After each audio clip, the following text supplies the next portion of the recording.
दोस्तों, मैं आंचल में आपके बीच में फिर आ गई हूँ एक वीडियो के ज़रिए विलोम शब्द के।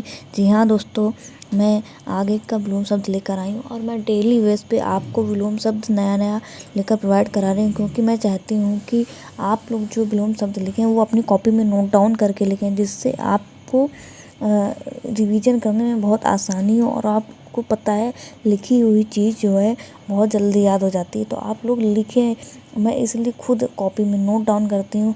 अगर मैं चाहूँ तो आपको PDF के ज़रिए पढ़ा सकती हूँ, मगर क्या होता है ना कि जो लिखा हुआ होता है सच में वो नोट डाउन करने में आप ट्राई करिएगा, बहुत जल्दी याद होता है, आपके माइंड में बहुत जल्दी फील हो जाता है। और आपको कहीं जाने की ज़रूरत भी नहीं है, आपको बार बुक उठाने की ज़रूरत नहीं है। आपने एक बार कॉपी में नोट डाउन कर लिया, आपने कॉपी को खोला, ओपन किया और उससे जब मन चाहा उसे रिवीजन कर लिया। तो आप लोग डेली बेस पे, मैं ज़्यादा देखिए लेकर नहीं आती हूँ, 10 से 12 ही विलोम शब्द होते हैं। और आप इतना अगर पढ़ लेंगे अपने एग्जाम के पर्पज़ से तो बहुत काम आने वाले हैं आपको दोस्तों, मैं सच कह रही हूँ। और आप लोग डेली बेस पे एक चैप्टर एक जितना है कॉपी में उतारते जाइए और उसको रिवीजन करते जाइए, लिख के प्रैक्टिस करिए। आप देखिएगा जिस दिन आपका एग्ज़ाम आएगा उस दिन आप बिल्कुल भी आपके माइंड में विलोम शब्द नहीं छूटेंगे, क्योंकि ये जो विलोम शब्द है पिछले कई वर्षों के आए हुए हैं और बार बार ये विलोम शब्द आए हुए हैं। इसलिए मैं इन कॉपी में लिख कर ला रही हूँ कि आपको बहुत आसानी रहे पढ़ने में। ठीक है दोस्तों, चलते हैं फिर ज़्यादा बातें ना करते हुए मैं चलती हूँ सबसे पहले विलोम शब्द की ओर। देखिए, सबसे पहला विलोम शब्द है प्राची। प्राची का विलोम शब्द होता है प्रतीची। ठीक है, तो देखिए आप लोग बहुत कंफ्यूज मत होइए कि विलोम शब्द को लेकर। प्राची का विलोम शब्द प्रतीची होता है। अगर वो अपोजिट पूछ ले कि प्रतीची का विलोम शब्द क्या होता है, तो आपको यहाँ पे लगाना है प्राची। ठीक है दोस्तों, नवीन का विलोम शब्द वहाँ होता है प्राचीन। नवीन का मतलब नया, प्राचीन का मतलब पुराना। प्राचीन का विलोम शब्द नवीन होता है। ठीक है दोस्तों, जारज का विलोम शब्द होता है औरस, और औरस का विलोम शब्द जारज होता है। ठीक है दोस्तों, अपकर्ष का विलोम शब्द होता है उत्कर्ष, और उत्कर्ष का विलोम शब्द अपकर्ष होता है। ठीक है दोस्तों, आवाहन का विलोम शब्द विसर्जन होता है, और विसर्जन का मतलब आवाहन, मतलब आवाहन किसी चीज़ को बुलाना, विसर्जन में किसी चीज़ को विसर्जित कर देना। हया का विलोम शब्द बेहया होता है, मतलब लाज शर्म बेहया, मतलब जिसके लाज शर्म नहीं होती। तो आप लोग अपोजिट तो जानते हैं, मगर क्या होता है ना, कभी कभी वो घुमा के पूछ लेता है, तो इसलिए माइंड में कन्फ्यूजन क्रिएट हो जाता है। जब आपके पास 4 ऑप्शन आते हैं ना, तब आपका दिमाग नहीं घूमता है। अभी तो ऐसा लग रहा हो कि ये सब तो हमको आता है, ये सब तो मैं जो पढ़ा रही हैं सब तो बहुत ईजी है, मगर नहीं दोस्तों, अगर आप इसकी प्रैक्टिस कर लेंगे तो आपके लिए ज़्यादा ईजी हो जाएगी। जब आप एग्ज़ाम में जाएंगे ना, तो वहाँ जब आप चार ऑप्शन देखते हैं ना, तो आपको खुद इतना कन्फ्यूजन हो जाएगा। अगर आप पढ़े रहेंगे, आप प्रैक्टिस किए रहेंगे, लिखे रहेंगे, तो आप एक आंसर देखते ही टिक मार देंगे, तो आपकी नज़रें 3 आंसर पे कभी ही नहीं जाएंगी।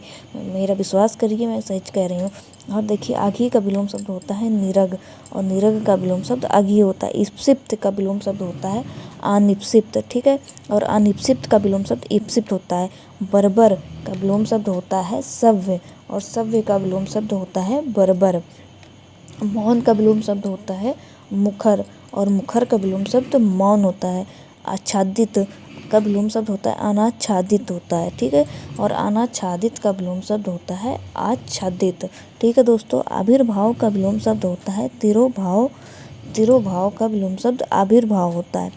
विरल का विलोम शब्द होता है सघन, और सघन का विलोम शब्द विरल होता है। देखिए, आप लोग बहुत अच्छे से इसको नोट डाउन कर लीजिएगा और डेली बेस पे इसका रिवीजन करते रहिएगा। सरल का विलोम शब्द होता है, देखिए वक्र भी होता है, कुटिल भी होता है, कठिन भी होता है। अब आपको यहाँ पे क्या दे देगा, 4 ऑप्शन दे देगा, और यहाँ पे 3 ऑप्शन में एक ऑप्शन में पूछ लेगा कि यहाँ पे सरल का विलोम शब्द कौन सा नहीं है।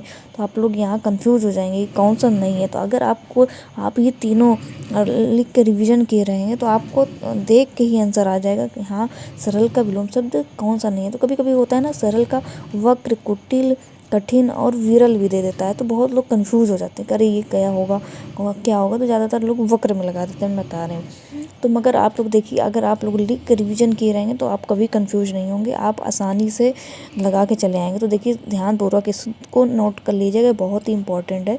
सरल का विलोम शब्द वक्र, कुटिल और कठिन, ये तीनों होता है। ठीक है, अकीर्ण का विलोम शब्द होता है विकीर्ण। और विकीर्ण का विलोम शब्द अकीर्ण होता है। तो आज का विलोम शब्द हमारा कंप्लीट हुआ। हमारे सारे पार्ट कंप्लीट हो चुके हैं, 10 पार्ट। और मैंने कहा नेक्स्ट पार्ट में अब मैं पर्यायवाची नेक्स्ट चैप्टर लेकर आऊँगी और मैं वो को कंप्लीट कराऊंगी। तब तक आप जितने भी मैंने विलोम शब्द आपको लिख के प्रोवाइड कराए हैं, आप उसको कॉपी में नोट डाउन करिए, उसका रिवीजन करिए। आप देखिएगा एग्ज़ाम के आते आते आपके माइंड में ये बैठ जाएंगे और आपको बिल्कुल भी इधर उधर भटकने की ज़रूरत नहीं है। जितना भी है उतना नोट डाउन करिए और उतना ही विलोम शब्द पढ़िएगा। आपका एग्ज़ाम ज़रूर क्लियर होगा दोस्तों, मुझे विश्वास है। और अगर आपको मेरा मेहनत अच्छी लग रही हो तो हमारे चैनल को सपोर्ट करिए, लाइक करिए, सब्सक्राइब करिए, फॉलो करिए और शेयर करिए। और जहाँ भी मुझसे त्रुटि हो रही हूँ वहाँ पे मुझे कमेंट करके बताइए कि हाँ मैम आप यहाँ पे त्रुटि कर रही हैं, आप अपने इसमें त्रुटियों में सुधार करिए। अगर अच्छा लग रहा हो वीडियो तो कमेंट करके सराहना भी करिए। थैंक यू सो मच दोस्तों, थैंक यू।